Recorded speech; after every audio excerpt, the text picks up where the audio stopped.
बिस्मिल्लाहिर्रहमानिर्रहीम, अस्सलाम वालेकुम। मैं हूं शहबाज चौधरी और आप देख रहे हैं मेरा यूट्यूब चैनल डेली ट्रेंड्स। नाज़रीन, ये हुकूमत जब हुकूमत में आई थी, शहबाज शरीफ साहब की और जितनी भी ये इत्तेहादी हुकूमत है, इनका एजेंडा सिर्फ और सिर्फ अवाम के सामने ये रखा गया था कि जी हम तो मईशत को ठीक कर रहे हैं। जो 4 साल इमरान खान ने इस मईशत की तबाही फेरी है और इस मईशत को तबाह करके रख दिया है। ना महंगाई बहुत ज़्यादा है, अवाम जो है वो गरीब अवाम मर रही है, ना मुल्क की कोई ग्रोथ है, ना इंडस्ट्रियल ग्रोथ है, ना एग्रीकल्चरल ग्रोथ है। तो ये एक बयानिया बनाया गया था इमरान खान साहब के खिलाफ कि जी इमरान खान ने मुल्क की मईशत को तबाह बर्बाद कर दिया है। IMF से जो मुआहदा था उसको पूरा नहीं किया, वो IMF का मुआहदा तोड़ दिया गया है,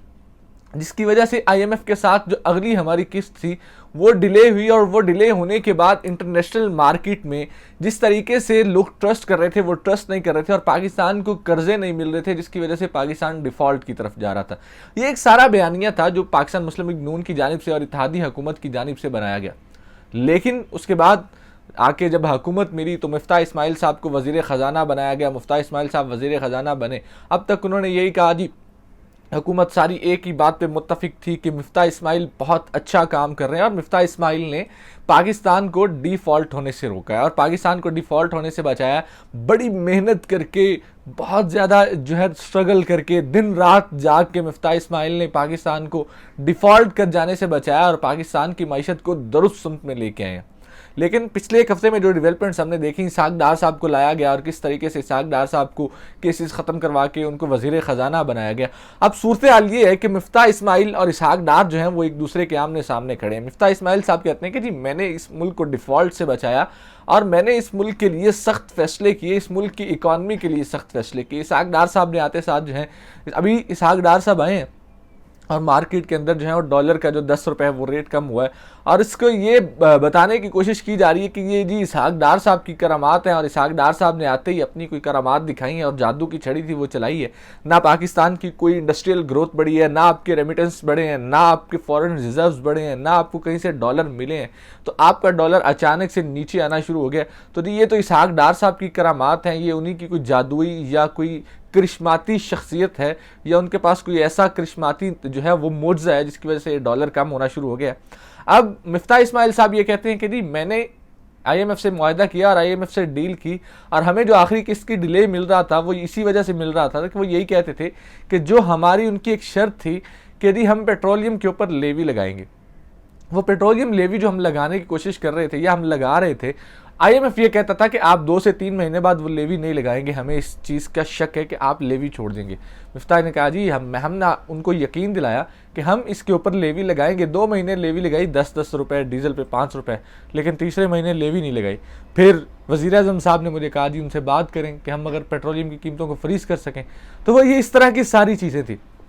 अब इसहाक डार साहब ने रात को प्रोग्राम में बात करते हुए उन्होंने कहा जी IMF को मैंने डील करना है, IMF को डील करना मेरा काम है। मुफ्ता इस्माइल साहब जो हैं उस मामले में चुप रहे, मैं जानूँ और IMF जाने। अब मुफ्ता साहब और इसहाक डार साहब की ये जो लड़ाई है ये पिछले 3-4 महीने से चल रही है और हमको यही बता रहे हैं कि इनकी आपसी लड़ाई ने जो हमारी पाकिस्तान की मईशत थी उसका नुकसान किया, ना कि इनका नुकसान किया। नुकसान किसका हुआ? नुकसान हमारी पाकिस्तान की मईशत का हुआ, नुकसान पाकिस्तान के गरीब लोगों का हुआ है। मईशत को नुकसान पहुंचा है, पाकिस्तान की नुकसान पहुंचा है। अभी फिर से वही चीज़ें हैं कि मुफ्ता इस्माइल साहब और इसहाक डार आमने सामने हैं और ये वो लोग थे जो हुकूमत में आए थे, बड़े तजर्बाकार हैं जी, हम मईशत को ऐसे ठीक करेंगे 6 महीनों में। वो शहबाज शरीफ साहब कहा करते हैं कि 6 महीनों में अगर हम मईशत को ठीक ना कर सके तो मेरा नाम जो है वो इमरान न्याजी रख देना। अब पता नहीं वो किस लिए कह रहे थे मेरा नाम इमरान न्याजी रख देना, शहबाज शरीफ साहब ने भी ये बातें की। उसके बाद ये सारी सूरत हाल देख के हुकूमती ईवानों में इस वक्त ये खलबली मची हुई है कि आप हुकूमत के अपने जो इत्तेहादी हैं वो हुकूमत से पीछे हट रहे हैं। वो हुकूमत से इस तरह से पीछे हट रहे हैं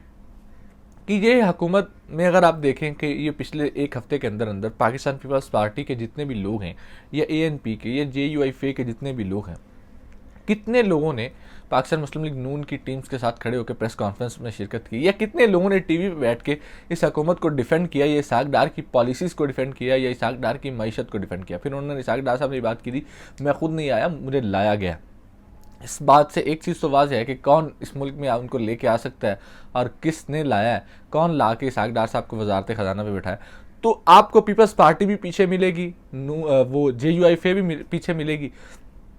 पीपल्स पार्टी ने अपनी मतलब की वजारतें ली हुई हैं और उनके ऊपर बैठ के जो है ना वो अपना एक सिस्टम चला रहे हैं। और एक उन्होंने शो बॉय अपना रखा हुआ है जो है वजारत खारजा के ऊपर, वो उसके इंटरव्यूज़ उठाते हैं इंटरनेशनल मीडिया से और वो ला के उसकी पब्लिसिटी, वो अपना एक जो शो बॉय जो पप्पू उन्होंने रखा हुआ, उस पप्पू की अच्छी पब्लिसिटी, उनका मकसद ही है इस हुकूमत में आने का सिर्फ और सिर्फ यही था कि किसी ना किसी तरीके से पप्पू की ब्रांडिंग की जाए। और वो पप्पू की ब्रांडिंग हो रही है कि हर जगह पर जाके पप्पू साहब जो है जब से वज़ीर खारजा बने हैं पाकिस्तान के अंदर सिर्फ 8 से 9 दिन गुजार चुके हैं अभी तक, और कभी कभार वो पाकिस्तान के दौरे पे आते हैं।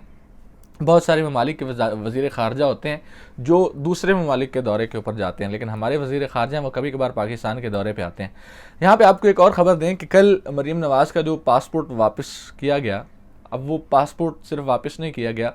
ख़बरें ये आ रही हैं कि मरीम नवाज़ बहुत जल्द लंदन जाने वाली हैं और लंदन से जाके एक मरीज़ जो बहुत देर पहले पाकिस्तान से दवाई लेने वहाँ पे लंदन में गए थे, शायद उनको भी साथ लेके आ रही। लेकिन नवाज शरीफ साहब ये शर्त रख रहे हैं कि जी किसी न किसी तरीके से सबसे पहले तो इमरान खान साहब को बंद किया जाए, उनको नाअहल किया जाए, उनको काबू में किया जाए, फिर मैं पाकिस्तान आऊँगा। और दूसरा ये है कि इमरान हमें ग्राउंड प्लेइंग जो है लेवल फील्ड दी जाए। राना सनाउल्लाह साहब ने रात एक बात की कि जी मरीम नवाज़ साहबा का जो शिकवा है हमसे, वो शिकवा इसलिए है कि हमारे पास चीफ जस्टिस साकिब निसार जैसा जज नहीं है, हमारे पास जस्टिस जावेद इकबाल जैसा नैब चेयरमैन नहीं है, हमारे पास वो नैब तरामीम जो हमने की हैं वो भी हमें जो है वो इस चीज़ की इजाज़त नहीं देती कि हम इमरान खान साहब को गिरफ़्तार करें। तो चीज़ यही है कि आज भी यही शिकवे किए जा रहे हैं कि शायद बहुत से पाकिस्तान मुस्लिम लीग नून की हुकूमत जो है वो यही शिकवे कर रही है कि हमें शायद उस तरह से सपोर्ट नहीं मिल रही, या हमें उस तरह से सपोर्ट नहीं किया जा रहा, या इमरान खान के ख़िलाफ़ जो है वो केसेस वो इतने तगड़े नहीं हैं कि उनको गिरफ़्तार किया जाए, या इमरान खान के ख़िलाफ़ जो केसेस हैं उनमें जानी। यहीं से अंदाज़ा लगाएं कि 6 महीने हो गए इनको हुकूमत में आए हुए, और ये 6 महीनों में इमरान खान साहब के ख़िलाफ़ एक केस भी इस तरह का नहीं बना सके जिसमें उन्हें गिरफ़्तार कर लिया जाए। ये गिरफ़्तारी करने की कोशिश करते हैं, कभी तौहीन अदालत में, कभी उनके ऊपर दहशतगर्दी का मुकदमा लगा के, कभी जो है वो दफ़ा 144 की खिलाफ वर्जी करके। तो इस तरीके से ये इनको गिरफ़्तार करने की कोशिश करते हैं। अभी तक इनके पास 6 महीनों में कोई ऐसा करप्शन का केस नहीं है कि जिससे इनको गिरफ़्तार किया जा सके। अभी भी ये इमरान खान साहब को गिरफ़्तार करने के लिए शायद आज भी कोई अपने जस्टिस जो मकबूल साहब थे उन जैसे जो हैं वो जज जिनको चाहिए। एक शहबाज शरीफ साहब की जो ऑडियो बहुत वायरल है और बड़ी पुरानी है और बड़ी मशहूर है, मशहूर किस्से हैं वो, तो उस तरह के इनको सारे वो जजेस चाहिए जिनको लेके जिस तरीके से बेनज़ीर भुट्टो के ख़िलाफ़ फ़ैसले जजेस से करवाए जाते थे, तो इनको वैसे जजेस चाहिए जो इमरान खान के ख़िलाफ़ फ़ैसले करें और वहीं पे हुक्म दें कि इमरान खान को उठा के जेल में डाल दिया जाए। तो ये आज भी पाकिस्तान मुस्लिम लीग नून जो है वो उसी तरह के जजेस का इंतज़ार कर रही है और उसी तरह की अदलिया का इंतज़ार कर रही है और उसी तरह के लोगों का इंतज़ार कर रही है जो इनके बाएँ बाजू दाएँ बाजू बन के लोगों के गिरेबानों तक पहुँचे और उनको उठा के केसेस बना के उनको जो है वो जेलों में बंद किया जाए। इस तरीके से ये सारी चीज़ें किस तरीके से ये हुकूमत कर रही है और किस तरीके से ये मैनिपुलेशन की जा रही है, शायद ना हुकूमत संभलने की कोशिश कर रही है और ना ही आवाम को कोई रिलीफ देने की कोशिश यहाँ पे की जा रही है। किसान हैं वो इस्लामाबाद के अंदर एहतजाज में बैठे हुए हैं और राना सनाउल्लाह साहब धमकियाँ देते हैं, जी क्या नाम है, अगर इन्होंने एक डी चौक आने की कोशिश की, रेड जोन आने की कोशिश की, तो इमरान खान की तैयारी हमें इनके ऊपर इस्तेमाल करना पड़ जाएगी जो हमने इमरान खान के ख़िलाफ़ की हुई है। उसके बाद बहुत सारी अब महंगाई की हालात देख लें, बिजली के बिल देख लें, लोग इस वक्त हालात ये हैं कि जो मज़दूर तबका है, जो डेली कमाने वाला तबका है, वो बेचारा पिस चुका है और उसके पास न खाने को रोटी है न पहनने को कपड़ा है। सारा दिन मजदूरी करने के बाद शाम को बैठ के यही सोच रहे होते हैं कि इन पैसों से मैं बच्चों का खाना लेके जाऊं या घर के जाके बिजली का बिल दूं या किस तरीके से इन चीज़ों को मैनेज करूं। हालात नहीं है और यहाँ पे इन हुकूमत को सिर्फ और सिर्फ जो हुकूमत है इसके सर के ऊपर, पाकिस्तान मुस्लिम लीग नून के स्पेशली सर के ऊपर इस वक्त सिर्फ और सिर्फ इमरान खान सवार है। ना आवाम की फ़िक्र है ना किसी और की फ़िक्र है, इनको सिर्फ एक ही फ़िक्र है कि किसी न किसी तरीके से किस तरह से हम इमरान खान को बंद करें, किस तरह से इमरान खान का रास्ता रोकें, किस तरह से इमरान खान को उठा के जेल में बंद करके केसेस चला के उसको सियासत से आउट करके अपना जो है वो रास्ता साफ किया जाए, किस तरीके से इमरान खान को काबू करके अपनी हुकूमत को प्रोलॉन्ग किया जाए, अपनी सियासत को बचाया जाए, अपने झूठे प्रोपेगेंडे को चलाया जाए। हाँ, फिक्र सिर्फ एक है, इनके सर के ऊपर आप इनकी कोई ना, इनकी मईशत के ऊपर प्रेस कॉन्फ्रेंस उठा के देख लें, इनकी सैलाब के ऊपर प्रेस कॉन्फ्रेंस उठा के देख लें, इनकी किसी मसले के ऊपर प्रेस कॉन्फ्रेंस उठा के देख लें, किसी जलसे में कोई तकरीर, किसी भी पार्लियामेंट के अंदर किसी इशू पे कोई बात उठा के देख लें, इनकी कोई बात इमरान खान के ख़िलाफ़ या इमरान खान की तनकीद के ख़िलाफ़ ना करने के जो है वो इमरान खान के ऊपर अगर तनकीद ना करें तो कोई बात इनकी कंप्लीट नहीं होती। इनके जहनों के ऊपर इस तरह से इमरान खान सवार है क्योंकि इनकी सियासत को चैलेंज सिर्फ इमरान खान कर रहा है, इनके सर्वाइवल को चैलेंज इमरान खान कर रहा है। इसी के साथ मुझे दीजिए इजाज़त और देखते रहिए डेली ट्रेंड्स।